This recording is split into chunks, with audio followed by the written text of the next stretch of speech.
Here's the big challenge of life. You can have more than you've got because you can become more than you are. That's the challenge. And of course the other side of the coin reads, unless you change how you are, you'll always have what you got. I have found in my experience that income does not far exceed personal development. Now sometimes income takes a lucky jump, but sure enough, unless you grow out where it is, it'll usually come back where you are. Life has strange ways. If somebody hands you $1 million, best you become a millionaire quickly, so you get to keep the money. Otherwise, sure enough, it'll disappear. Somebody once said, if you took all the money in the world, divided it up equally among everybody, it would soon all be back in the same pockets. Incredible. Success is something you attract, not something you pursue. Success is looking for a good place to stay. So instead of going after it, you work on yourself. Personal development. See, the major question to ask on the job is not what are you getting? The major question to ask on the job is what are you becoming? See, the big question is not what am I getting paid here? The big question is what am I becoming here? Because true happiness is not contained in what you get. Happiness is contained in what you become. So that's our major subject for tonight, personal development. Of all the assignments Mr. Schoaf gave me at age 25, this was probably the most difficult. In fact, I'm still working on this one. I think it's an unending challenge to see what you can become. The next subject is called Basic Laws. And it's good to study the basics. And I call these basics primarily because they come from the Bible. Now, I'm not a theologian or a minister, and that'll be apparent. But Mr. Schoaf taught me that the Bible was a good textbook for ideas and stories and success equations, how to live the better life. I found out that was true. He also taught me that the Bible is as practical as it is spiritual, and I found out that's true. If you look at your bank account and your income and you're not happy, there are several places in the Bible to check to see what the heck's wrong so you can make the changes. And we're going to cover some of those tonight, called basics. Okay, the next subject is my favorite, setting goals. Mr. Schoaf taught me how to set goals. What a favor that was.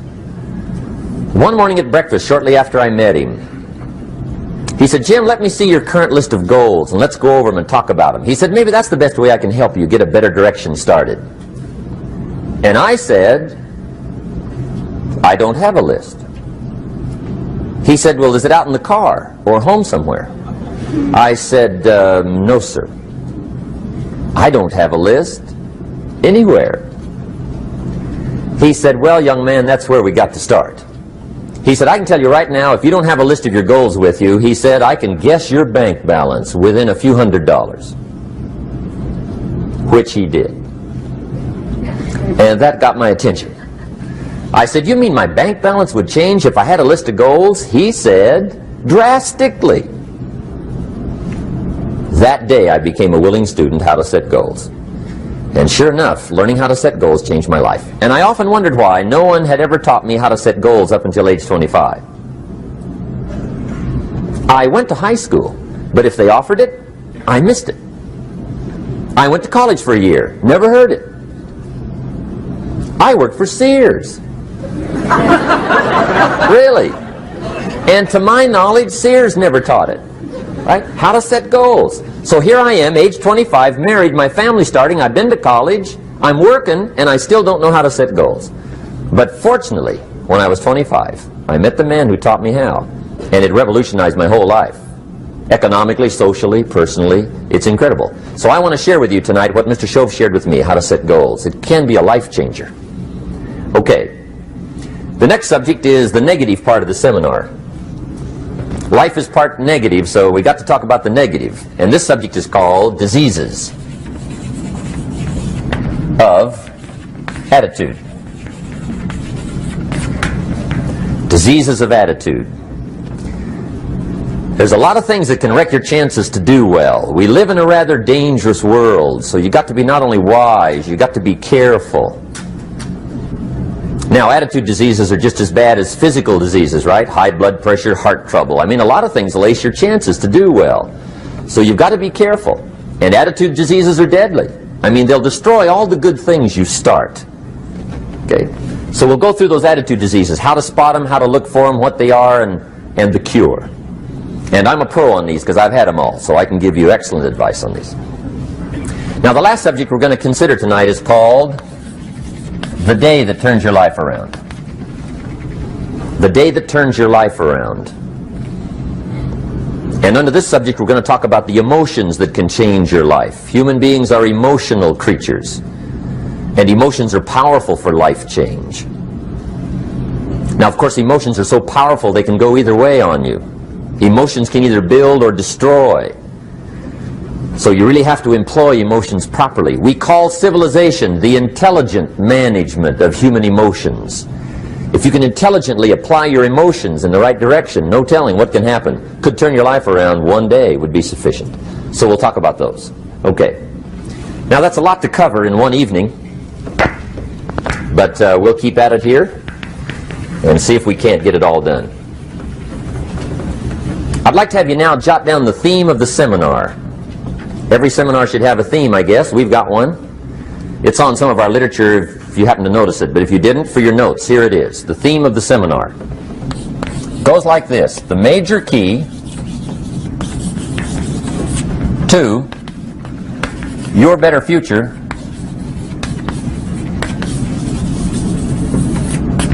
is you. That's the theme of our seminar tonight. The major key to your better future is you. And I'd like to have you underline two words just to give it some added punch. Underline the word major and the word you, so that it reads, the major key to your better future is you. Now, my first suggestion is transfer this to a card or something where you can put it up, where you can see it every day. Preferably put it up where you can see it at the beginning of the day, before you go off to put the day together. This is a good phrase just to glance at, to keep in mind as you're putting the day together. It's called the silent seminar. If you'll just let this talk to you during the day, I found it to be tremendously helpful. The major key to your better future is you. For a big share of my life now, I didn't have this one quite figured out. Among a lot of things I didn't have quite figured out. Many things used to puzzle me back in those early days. I used to wonder why two people could work for the same company, one make twice as much money. Now, see, that used to puzzle me. And maybe they were the same age, graduated from the same school, live in the same community, work for the same company, with the same products and the same services. They've got the same traffic, the same problems, and one makes $1,000 a month, the other one makes $2,000 a month. Now that was my puzzling question. Why would this long list be the same and the money twice as much? I asked, what's the difference between $1,000 a month and $2,000 a month? And I don't mean $1,000 a month, right? I could figure that out. But what makes the difference? Why would one person do twice as well, 3 times as well? Speaking economically. Now, I know there's more than one way to do well. I understand that. But in this little narrow area called compensation, what's the difference? Well, back then, with my faulty thinking, I'm trying to reason it out. I thought, well, maybe time makes some of the difference, right? Some people do better because they have more time. I used to say, Harold ought to be able to do well. He's got a lot of time. If I had all of Harold's time, I could do well. Now, that's got to be dumb, right? Number one, you can't get somebody else's time. A guy says to me one time, he says, you know, if I had some extra time, I could make some extra money. I said, then forget it. There isn't any extra time. Hey, when the clock strikes 12 midnight, that about wraps it up, right? I mean, you can look around the gongs there for a little more, but it's over. You say to the guy, what are you doing? He says, I'm looking for extra time. See, they'll come and take you away, right? There isn't any more time. Now, if you can't get more time, which you can't, what could you get more of that would make a difference in economic results? And here's the key word. Make it a part of your notes. We're going to consider it tonight. The word is value. And I have a little phrase for your notes. Value makes the difference in results. Value makes the difference. You can't get more time, but you can create more value. Now here's the first lesson of economics. Everybody should learn it from the time they're old enough to understand what a dollar means. How to earn one, how to get one, how to keep one, what to do with it. First lesson of economics. We primarily get paid for value. That's lesson one. Bringing value to the marketplace, that's how you get paid. You don't get paid for the time. I know it takes time to bring value to the marketplace, but you get paid for the value, not the time. Now, since that's true, here's one of the key questions of the evening. Is it possible to become twice as valuable at the marketplace and make twice as much money in the same time? Could you become 3 times as valuable? Make 3 times as much money in the same time? Is that possible? The answer is yes, if. And it's always if, right? Life is known as the big if. Harry Truman once said, life is iffy. How true. And here's the big if we're going to consider it tonight. It's possible to do much better at the marketplace if you go to work primarily on yourself. And that's the theme of our seminar tonight. Learning to work primarily on yourself. People have asked me for the last 24 years, how do you develop an above average income? And the answer is, become an above average person. Develop an above average handshake. Some people want to be successful, they don't even work on their handshake. As easy as that would be to start on. They let it slide, they don't understand. Develop an above average smile. Develop an above average excitement. Develop an above average interest in other people. Develop an above average intensity to win. See, that'll change everything. Probably one of the most frustrating experiences in life is looking for an above average job with above average pay without becoming an above average person. It's called frustration.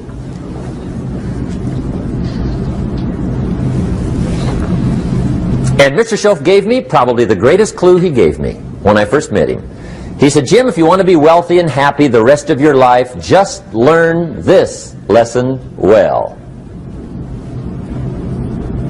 He said, learn to work harder on yourself than you do on your job.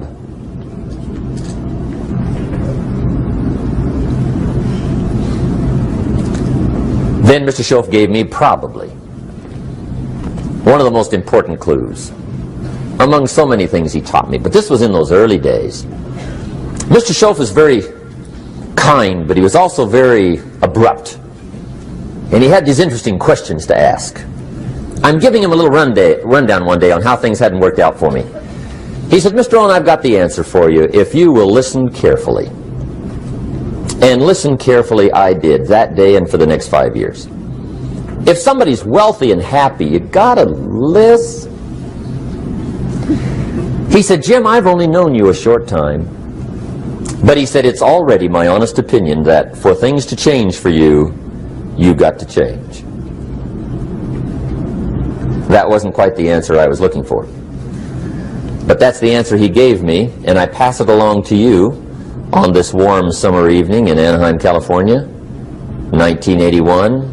For things to change for you, you've got to change.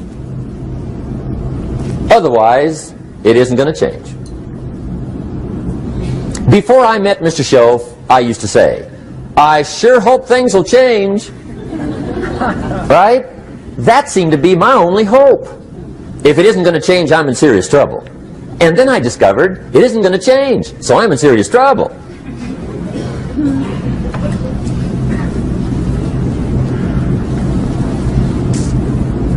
See, I can tell you what the 80s are going to be like. You have dropped into the right place. I did a seminar one time for Standard Oil executives and management in Honolulu. And we're having a conference one day on this big conference table. And one of them said to me, Mr. Rohn, you know some fairly important people halfway around the world. What do you think the 80s are going to be like? I said, gentlemen, I do know the right people. I can tell you. So they all listened very carefully. And I said, gentlemen, based on my wide experience, I can really honestly say to you, in my opinion, in the 80s, it's going to be about like it's always been. Aren't you glad you came? That's inside. I don't pass that around just everywhere. Now, of course, I said that to make a point, but I also said it because it's accurate. It's going to be about like it's always been. It isn't going to change. The tide comes in, and then what? It goes out.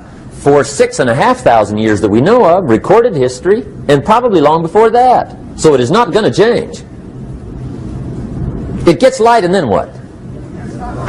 It turns dark. 6,500 years. See, it's not likely to change. And we're not to be startled by that. If the sun goes down, the guy says, what's happened, what's happened? It means he hasn't been here long, I guess, right? It always goes down about this time. The guy says, well, I don't like that arrangement. Well, you got to talk to somebody besides me, right? It gets light, then it turns dark. In rotation, the next season after fall is what? Winter. Pray tell, how often does winter follow fall? Every year regularly for the last 6,500 that we know of. See, it is not going to change. Now, some winters are long, and some are short, and some are hard, and some are easy, but they always come right after falls. It isn't going to change. Sometimes you can figure it out, sometimes there's no way to figure it out. Sometimes it goes well, sometimes it gets in a knot. Sometimes it sails along, sometimes it gets in reverse. See, that's not going to change. The last 6,000 years reads like this: opportunity mixed with difficulty. That's how it reads. It isn't going to change. The man says, well, if it isn't going to change, how will my life ever change? Answer, when you change. And whether I'm talking to high school kids or business executives, my message is always the same. And it goes like this: the only way it gets better for you is when you get better.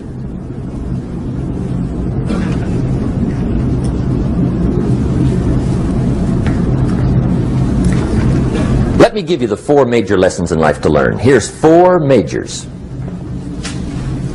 It's good to study the majors. In our weekend seminar we teach. Some people don't do well because they major in minor things. You've got to be on the lookout. At the end of every week, end of every month, you've got to check, make sure you're not spending major time on minor things. Hey, we go through that whole series. Majors and minors. Now, let me give you 2 phrases before we get to the 4 majors. This will set it up and you'll see where I'm going. 2 key phrases for your notes. Here's the first one. Life and business is like the changing seasons. That's the first phrase. Life and business is like the changing seasons. One of the best ways to describe life, it's like the seasons. Frank Sinatra sings, life is like the seasons. Now here's the second phrase. Very important. You cannot change the seasons, but you can change yourself. You can't change the seasons, but you can change yourself. And see, that's how life gets better for you, not by chance, but by change. Now, here's the 4 major lessons in life to learn. I've got my first book finished. Came out a couple of weeks ago. This is in it. The 4 major lessons in life to learn. Here they are. Number 1, learn how to handle the winters. That's lesson 1. They come right after falls with regularity. Some are long, and some are short, and some are hard, and some are easy, but they keep coming. You must learn to handle the nights. They come right after days. You must learn to handle difficulty. It comes right after opportunity. You must learn to handle recessions. They always follow progressions. For the last 6,000. See, it isn't going to change. The lesson you must learn is how to handle it. And there's all kinds of winters, right? The winter when you can't figure it out. The winter when it all goes smash. The winter when it turns belly up. The winter when it won't work, when you've run out of money and you've got a broken heart. See, those are winter times. There's all kinds. Economic winters, social winters, personal winters. When your heart is smashed in 1,000 pieces and the nights are unusually long, your prayers seem to go no higher than your head. It's wintertime. Barbra Streisand sings, "It used to be so natural to talk about forever, but used to be's don't count anymore. They just lay on the floor till we sweep them away. You don't sing me love songs, and you don't say you need me, and you don't bring me flowers anymore." A song of winter. But see, the disappointments come. Those are normal. That's part of life. But the question is, how do you handle it? How do you handle the coming winters and the disappointments and the down times? Well, you can't get rid of January by tearing it off the calendar. But here's what you can do. You can get stronger, you can get wiser, and you can get better. The winters won't change, but you can. And that's how life changes for you.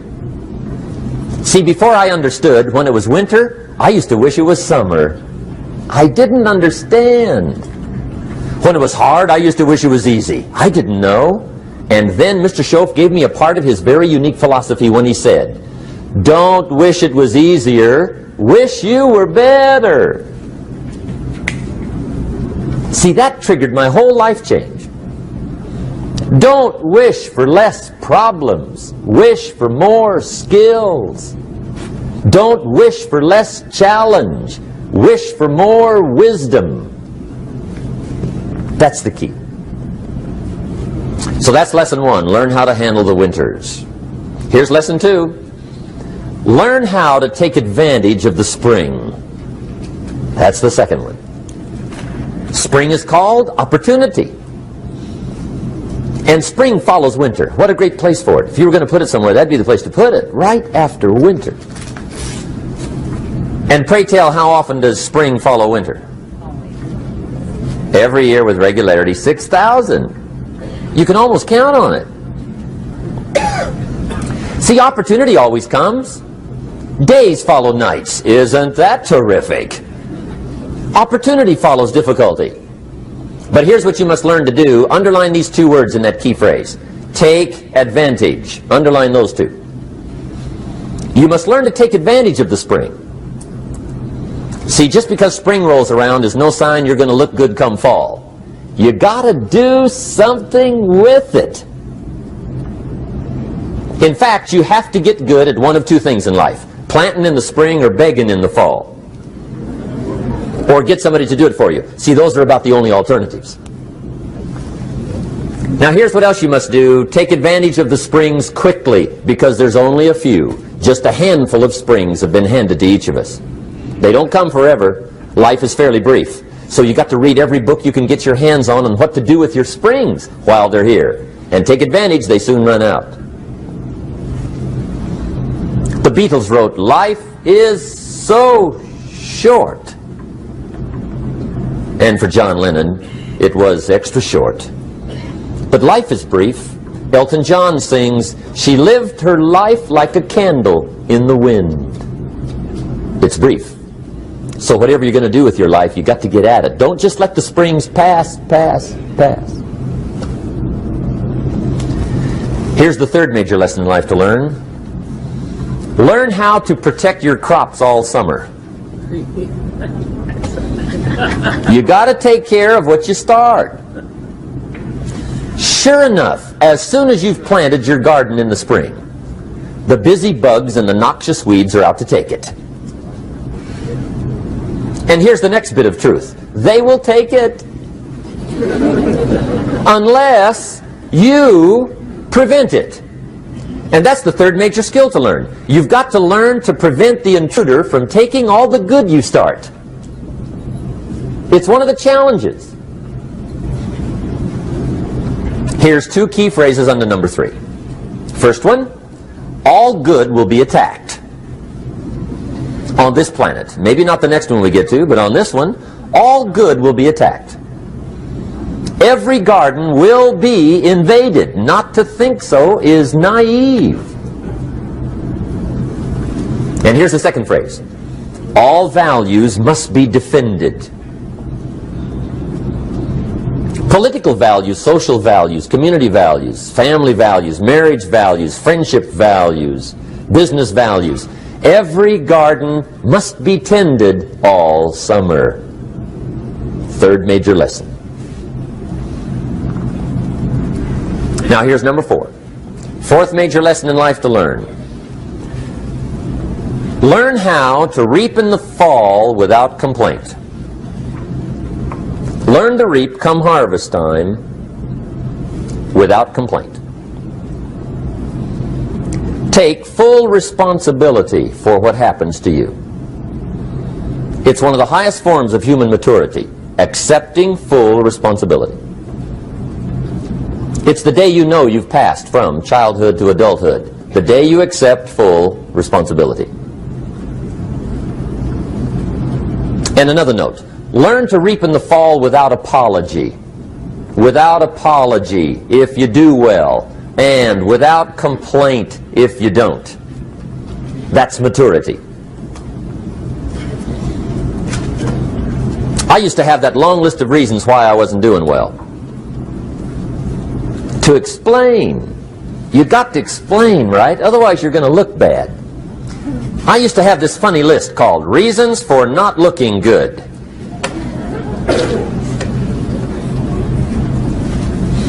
I used to blame the government. I mean, you can believe that or not. It was at the top of my list. I had a lecture second to none. The government. That was on my list. I used to blame taxes. Look what you got left after they take everything. And they expect you to do well. That was on my list there. Prices, that one's easy, right? You walk into the supermarket with $20, come out with a little half bag. So I had that on the list. I used to blame the weather. I blamed the traffic. I used to blame my car. I blamed the manufacturers. I used to blame the company. I blamed company policy. I used to blame the training program. I blame my negative relatives. They were always putting me down. I blame my cynical neighbors. They're just selfish, looking out for themselves. Won't loan you money? They were on my list.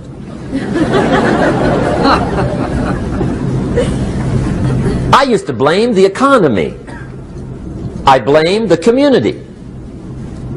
That's a pretty good list for not doing well, isn't it? I thought it was good. I'll never forget one day, Mr. Schoaf was very kind, but he was also very blunt, and this was no exception. And I'm glad he was blunt. There's a lot of things I'd have missed if he hadn't have been blunt. One day, with sort of a curious look on his face, he said, "Jim, just out of curiosity, tell me, how come you haven't done well up until now?" Excellent question. I thought, well, so I won't look too bad, I'll go through my list. And this list I just gave you, I put that on him. And he was very patient. He let me go through the whole thing, the government, the weather. I went through this whole thing. When I finished, he looked my list over very carefully. He said, "Mr. Rohn, big problem with your list. You ain't on it." How brilliant.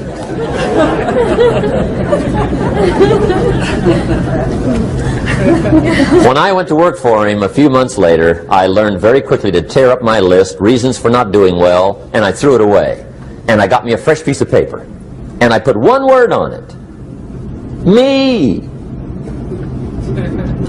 There's a Black Heritage spiritual that says, "It's not my mother nor my father, nor my brother nor my sister, but it's me, O Lord, standing in the need of prayer." See, I used to blame everything outside. And then let me give you a little philosophy that helped turn my life around. For your notes, here it is. It's not what happens that determines the quality or the quantity of your life. It's not what happens. And the reason is because what happens to about everybody. No different. The sun went down on all of us last night. A common event, a happening. And I found out that the same things can happen to two different people. One gets rich and one stays poor. Why is that? It's because it's not what happens, but rather it's what you do that changes everything. So that's a key phrase. It's not what happens, it's what you do. What happens is about the same. You might put that in parentheses here. Same. What people do, that's what's different. Anything can happen, right? Everything can happen. I've heard all the stories. I've been one of the stories. Hey, we could all tell stories all night long, right? Happenings. Anything can happen. Have you heard of Murphy's Laws? Anybody here heard of Murphy's Laws? Okay, most of you have. Murph had these laws. One of them was, if anything can go wrong, it will. That's one of Murphy's Laws. He was not one of the great positive speakers of the day. But anyway, it's still true though, right? Anything can go wrong, everything can go wrong. For sure. I've fallen out of the sky so many times. Once to the tune of a couple of million. Devastating. Took me a while to survive that one. Now, it wasn't all that much, but it was all I had. I mean, that's when it's much, right? When it's all you got. If you got 3, 2 go, you got 1 left, you ain't looking that bad. But when it all goes. Has anybody been there when it all went? Anybody? Come on, the rest of you liars. Hey, we've all been there, right? When it all went. Of course, it used to be a long time ago, right? When you ran out of money, got to 0, you were all through. Heck, now you can whistle right on by 0, right? I mean, they will bury you. That's what they will do.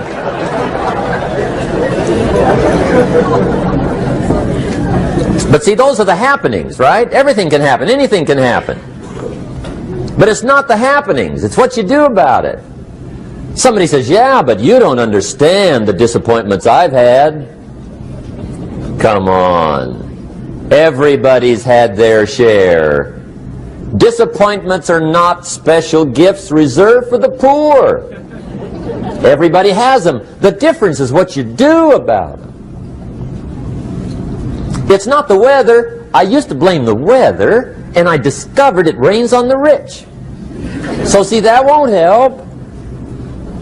2 men wake up one morning, there's a rainstorm on. One of them looks out his window, sees the rainstorm, and he says, wow, what a storm. With weather like this, they can't expect you to go out and make sales. He stays home. Same morning, the other guy looks out his window, sees the same storm, says, wow, what a storm. But he says, you know what, with weather like this, what a great day to go out and make sales. Most everybody will probably be home. Especially the salesman.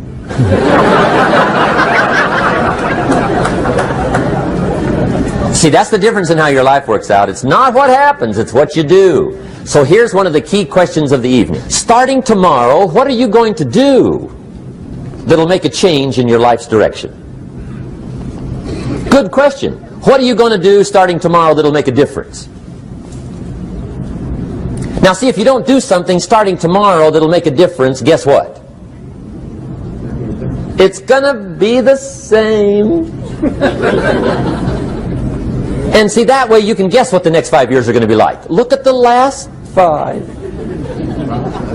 Because the next 5 are going to be like the last 5 unless you, major key, tomorrow, change it all. Or change a little, or change something, or don't change. It's choice time. You can do whatever you want. But it's nice to know any day you wish you can change your whole life.